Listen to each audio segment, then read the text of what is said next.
Hello and welcome to DuvalSports.com. I'm Andre Ellis, founder of DuvalSports.com, and we're here for 2024. We're excited for another football season. We're going to recap Week 1, where we had great teams all over Northeast Florida compete.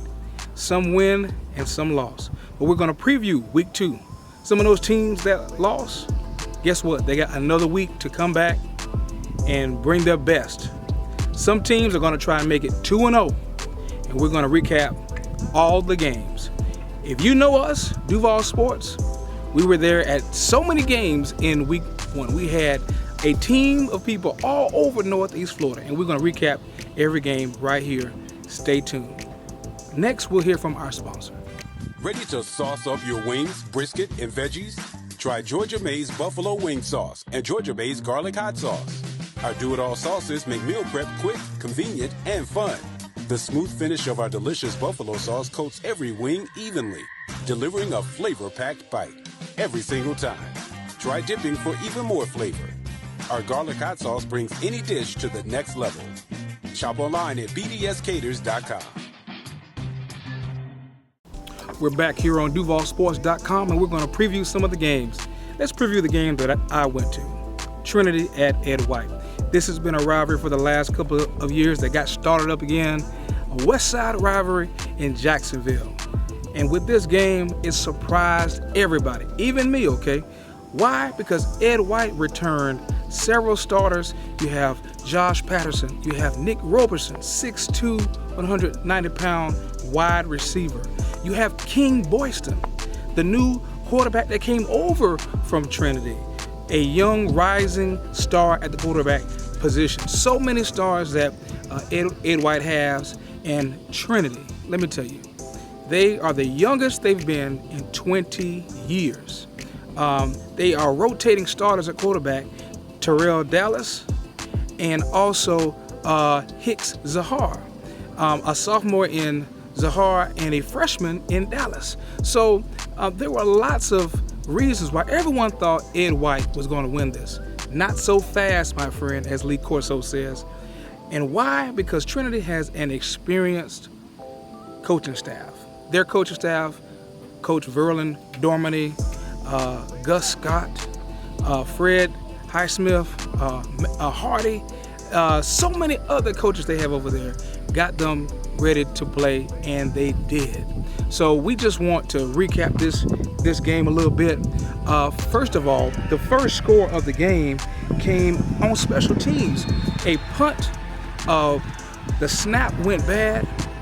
Ed White's punter, instead of kicking it out of the end zone or falling on it, stuff you learn in youth football, the brother just sat there and just looked at the ball. Gave Trinity 7 points. That was Carl Kendrick who fell on the ball and scored first for Trinity. The kick was 7-0. King Boyston was pressured all day long. I mean, Trinity was sending pressure the whole time. But he was able to hook up a couple of times. He hooked up with, once again, Nick Roberson. Man, this kid is good, man. He's big, and when he's on, he's on. And man, King hit him down the left sideline. Beautiful, beautiful. King also hit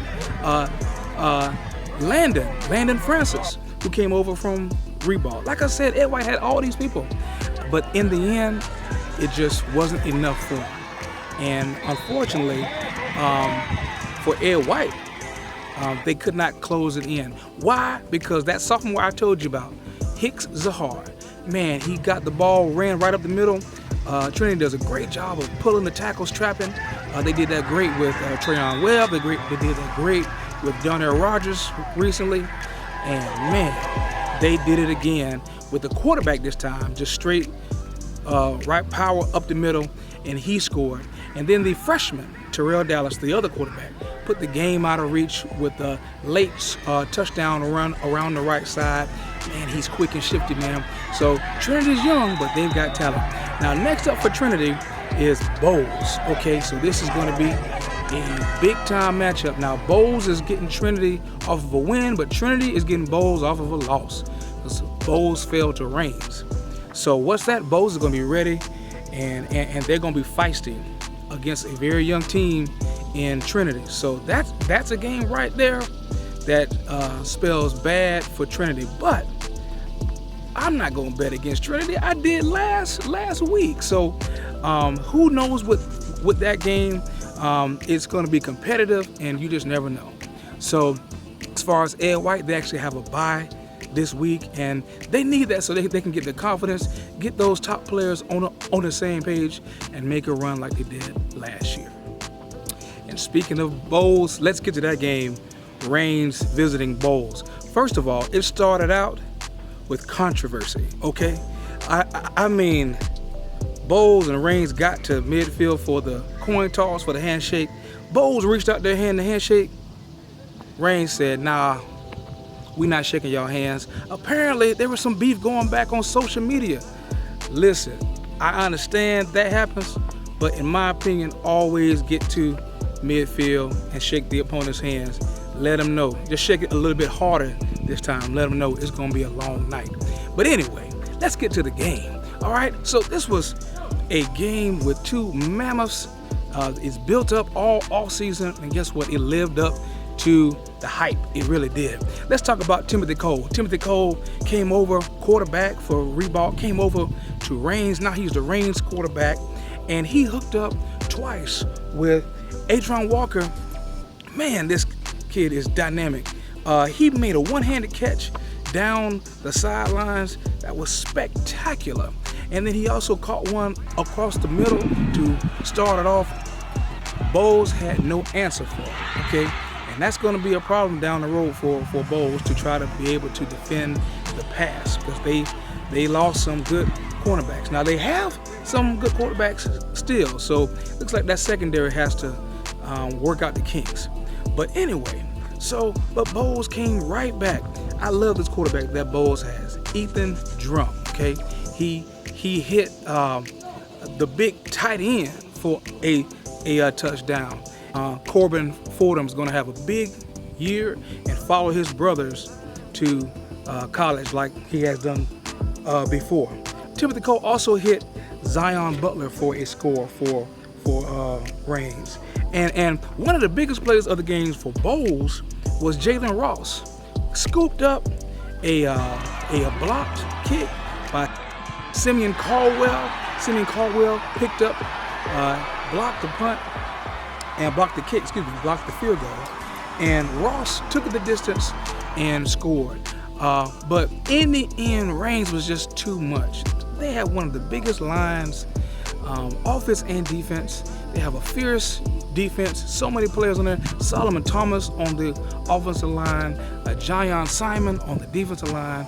So there's just so many different players that they have, and they were just too much for Bolles. And man, I mean, the whole city is just on fire, electric from that win. Reigns faithful is, and Bolles, let me tell you, they are going to regroup. So watch out for them, all right? All right, let's quickly run down some of the games that we were at. We were at Mandarin and Creekside. Man, Mandarin got Creekside early in the year, and that's what they wanted. And man, they showed up and showed out, let me tell you. Mandarin got scores on the ground from their running game, and man, that just really opened it up for a lot of other people, a lot of other young players to make plays. Something that we need to watch out for Mandarin. Now, they are multifaceted, okay? I love how they run the ball, and I love how they pass it.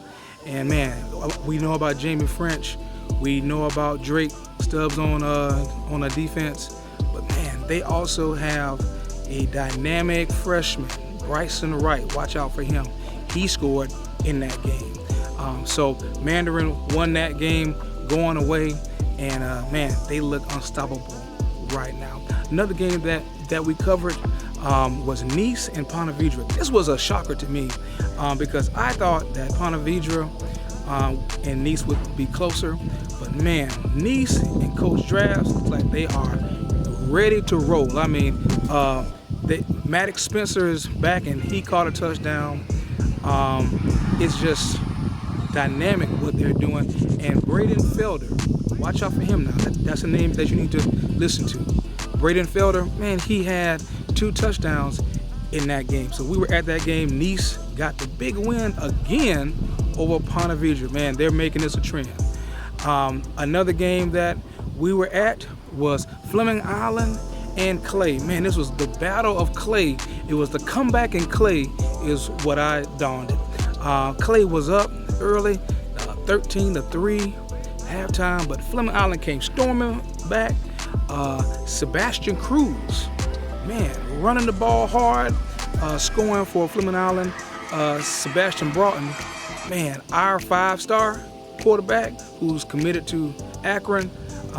We predicted that he's going to be the top quarterback this year. I mean, he's going to put up some video game numbers, okay, PS5 numbers, all right. He scored, and Fleming Island got the win on the road against rival Clay. Now let's talk about the biggest shocker from last week, and that was Oakleaf dominating Riverside. Now, I said in our top 10 that Riverside has no excuses. They have the senior quarterback. They have the 4-star tight end that's committed to Florida. They've got another 4-star wide receiver. They've got another 3-star wide receiver. So Riverside has no excuses. They should be able to put up points, and they couldn't. And why? Because Oakleaf, let me tell you, man, Oakleaf, Coach Ford, what he's doing over there, masterful. Building the program, hard-nosed, tough, not scared of anybody, and he's an old school football type of guy, and his team is showing it. So watch out for Oakleaf. That was the biggest shocker of this week. Now, Riverside has to try and bounce back. They have Fleming Island, who's coming off that win. Oakleaf goes right down the road to Orange Park. That should be another one. And watch out for Oakleaf. They'll probably be in our top 10. All right, now let's preview some games from Week 2 here in Northeast Florida on DuvalSports.com. So Bradford County hosts Dunnellon. That's going to be a big-time matchup. Two hard-nosed programs going at each other, so that's going to be a game to watch. Trinity and Bolles, once again, this time Bolles is going over to Trinity. Bolles had that comeback win last year, so they're going to be ready after the loss to Reigns to try and come in, and Trinity is going to be mad from that loss last year. One of the main superstars over there is Naeem Burrows. Watch out for him, a junior wide receiver in the best of his 2026 class, in my opinion, so watch out for him. Another game to look out for right here, Bartram Trail. That's going to be crazy, man. That one's going to be high flying. Bartram is always well balanced, can pass it, can throw it. They had the top rusher in the all area in the whole state last year, who's now gone on to college. But Jaden Weatherly, watch out for Jaden Weatherly. He's a dynamic player to watch. And behind Zach Marshall, man, big Zach Marshall, watch out for him. Probably the best offensive lineman, one of the best offensive linemen in Northeast Florida. All the games that we were at, we had great coverage. You can follow us at Duval Sports on Twitter, Instagram, Facebook, and of course, visit the website, www.duvalsports.com.